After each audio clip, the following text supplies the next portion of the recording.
Hello friends, अस्सलाम वालेकुम। Welcome to Raj TV. दोस्तों, आज की इस वीडियो में मैं एक ऐसा केस डिस्कस करूंगा जिसने ना सिर्फ इस कहानी से जुड़े लोगों को बल्कि पुलिस को भी हैरान कर दिया था। एक ऐसा केस जिसको आज तक कोई समझ नहीं सका। एक ऐसा घर जहां से चीखों की आवाजें आती हैं। लेकिन ये अजीब कहानी है क्या? दोस्तों, ये कहानी एलन और क्रिस्टीन टेट और इनके घर की है। ये दोनों मियाँ बीवी हैं। ये लोग यूके में एक जगह कारमार्थनशायर में रहते हैं। इस अजीब कहानी का आगाज 2018 से होता है। ये दोनों मियाँ बीवी अपने घर में 11 साल से अकेले रह रहे थे। इनकी कोई औलाद नहीं थी। एलन का एक बिजनेस था और ये सारा दिन घर से बाहर रहता था। पीछे इसकी बीवी इनकी एक बिल्ली के साथ घर में अकेली होती थी। लेकिन दोस्तों, जून 2018 से इस घर में कुछ ऐसा होना शुरू हो गया जिसको आज तक कोई समझ नहीं सका। हुआ कुछ यूं कि एक रात ये दोनों मियाँ बीवी अपने बेड में टीवी देख रहे थे कि अचानक इनको एहसास हुआ कि इनके घर से किसी मशीन चलने की आवाजें आ रही हैं। दोस्तों, इन दोनों मियाँ बीवी ने फौरन उठकर अपने घर को चेक करना शुरू कर दिया। हैरत अंगेज बात ये थी कि ये आवाजें इनके बेसमेंट से आ रही थी। वो तहखाना जो बंद पड़ा हुआ था और नीचे बिल्कुल अंधेरा था। पिछले 11 साल से इन्होंने जिस तहखाने को खोलकर देखा ही नहीं था, अचानक यहाँ से आवाजें आना शुरू हो गईं। ये आवाजें कैसी थीं? आप इनकी ओरिजिनल रिकॉर्डिंग सुने।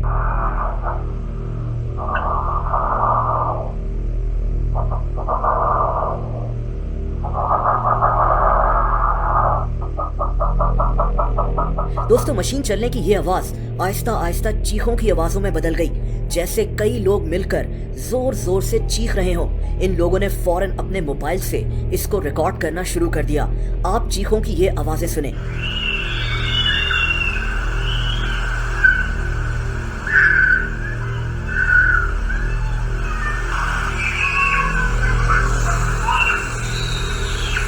जैसा कि आपने सुना कि कई लोग जोर जोर से चीख रहे हैं। दोस्तों, ये दोनों मियाँ बीवी बहुत ज्यादा डर गए थे।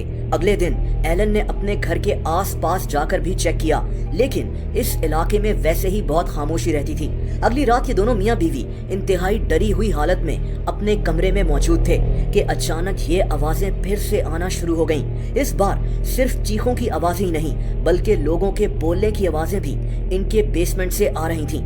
कई लोग अजीब सी जबान में एक दूसरे से बात कर रहे थे।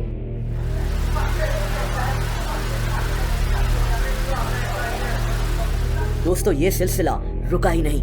दिन पर दिन गुजरते गए और इनके खाली बेसमेंट से ये अजीब आवाजें आती रहीं। चीखें हों, कुत्तों का भौंकना हो, मशीन का चलना हो या फिर लोगों का बातें करना हो, इन सब आवाजों को एलन और इसकी बीवी रिकॉर्ड करते रहे।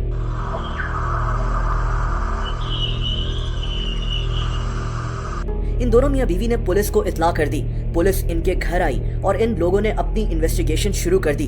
दोस्तों, पुलिस ने ना सिर्फ इस बेसमेंट को अच्छी तरह चेक किया, बल्कि आसपास के तमाम घरों को भी चेक कर लिया। लेकिन इनकी कुछ समझ में नहीं आ रहा था कि ये सारी अजीब आवाजें कहां से आ रही हैं। इस दौरान ये आवाजें रोजाना रात को आती रहती थीं। एलन और इसकी बीवी बहुत ज्यादा डर चुके थे और आखिर कई महीनों के बाद इन दोनों ने अपना 11 साल पुराना घर छोड़ दिया।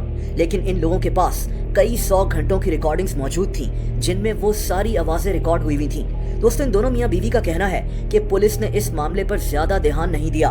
पुलिस ने ठीक से इन्वेस्टिगेट ही नहीं किया कि ये मामला आखिर है क्या यहाँ जिन्नात का बसेरा है या फिर मामला कुछ और है।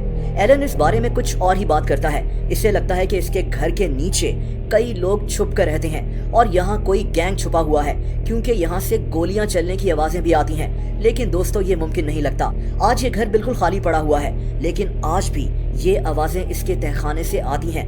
एलन और इसकी बीवी 2.5 साल पहले ही इस घर को छोड़ चुके हैं, लेकिन एलन आज भी पूरी कोशिश कर रहा है कि पुलिस इस मामले को इन्वेस्टिगेट करे। दोस्तों, आप गेम्स खेलते हैं कि नहीं? आपने कभी मारियो खेली है कि नहीं? इससे फर्क नहीं पड़ता। आपने मारियो के बारे में सुना जरूर होगा। सुपर मारियो तारीख की सबसे मशहूर और कामयाब गेम्स में से एक है। लेकिन ये गेम और मारियो का मशहूर कैरेक्टर बने कैसे? मारियो असल में कौन था? यही इंटरेस्टिंग कहानी आप इस वीडियो में देखेंगे। दोस्तों, निंटेंडो एक जापानीज गेम कंपनी है जो इलेक्ट्रॉनिक्स की चीजें भी बनाती है। 1980s में निंटेंडो बहुत ही सिंपल सी गेम्स बनाती थी जो लोगों को इतनी पसंद नहीं आती थी, जैसा कि ये गेम जिसका नाम रेडार स्कोप था। इस गेम को बनाने वाले आदमी का नाम शिगेरो मियामोतो था। ये एक गेम डिजाइनर था और निंटेंडो में जॉब करता था। शिगेरो जापान में ही रहता था। निंटेंडो की सारी गेम्स फ्लॉप हो रही थीं और लोगों को पसंद नहीं आ रही थीं। इसीलिए इन्होंने शिगेरो को एक ऐसी गेम बनाने को कहा जो पूरी दुनिया, खास तौर पर अमेरिका में काफी मशहूर हो जाए, क्योंकि उन दिनों अमेरिका गेम्स की बहुत बड़ी मार्केट बन रहा था। अब आपको जानकर हैरत होगी कि शिगेरो ने उस वक्त एक गेम बनाने का प्लान बनाया जो मशहूर कार्टून पॉपॉय के ऊपर बनाई जानी थी, लेकिन निंटेंडो को पॉपॉय के ऊपर वीडियो बनाने के राइट्स नहीं मिले। लेकिन शिगेरो के पास एक और प्लान था। इसने एक ऐसी गेम बनाई जिसका नाम डोंकी कॉन्ग था। ये गेम इसने पॉपॉय को जहन में रखकर बनाई। जैसा कि पॉपॉय में 3 कैरेक्टर्स होते हैं, एक लड़की का, एक विलन का और एक पॉपॉय का। डोंकी कॉन्ग में भी 3 कैरेक्टर्स थे, एक लड़की, एक विलन जो कि एक चिंपैंजी था, और पॉपॉय के कैरेक्टर को इन्होंने जंप मैन का नाम दे दिया। दोस्तों, जैसा कि आप देख सकते हैं कि ये कैरेक्टर दरअसल मारियो था, जो पहली दफा डोंकी कॉन्ग नामी इस गेम में नजर आया था, लेकिन इसका नाम उस वक्त जंप मैन था। इस गेम में इसने एक लड़की को चिंपैंजी से बचाना होता था। दोस्तों, मारियो का नाम मारियो कैसे रखा गया, ये इंतहाई दिलचस्प कहानी है। जब डोंकी कॉन्ग नामी ये गेम अमेरिका में रिलीज हुई तो उन दिनों निंटेंडो के हालात बहुत खराब थे। इस कंपनी ने अमेरिका में एक छोटा सा ऑफिस किराए पर लिया हुआ था। इस बिल्डिंग के मालिक का नाम मारियो सिगाले था। ये एक इटालियन आदमी था। निंटेंडो अक्सर टाइम पर मारियो को ऑफिस का किराया नहीं देती थी और मारियो गुस्से में उछलना शुरू हो जाता था। उस ऑफिस में काम करने वाले निंटेंडो के एम्प्लॉइज अक्सर मजाक उड़ाते थे कि मारियो सिगाले बिल्कुल डोंकी कॉन्ग के जंप मैन की तरह उछलता है। दोस्तों, ये बात इस गेम को बनाने वाले शिगेरो मियामोतो को पता लगी। इसको मारियो नाम इतना पसंद आया कि इसने इस कैरेक्टर का नाम जंप मैन से हटाकर मारियो ही रख दिया। और दोस्तों, यहीं से मारियो का मशहूर कैरेक्टर बन गया, जो कि दरअसल अमेरिका में उस बिल्डिंग का मालिक था जहां निंटेंडो का ऑफिस था। लेकिन अब सवाल ये पैदा होता है कि तारीख की मशहूर तरीन गेम सुपर मारियो कैसे बनी। दोस्तों, उन दिनों शिगेरो मियामोतो एक गेम खेलता था जिसका नाम जाउस्ट था। शिगेरो इसी गेम के जैसी एक और गेम बनाना चाहता था।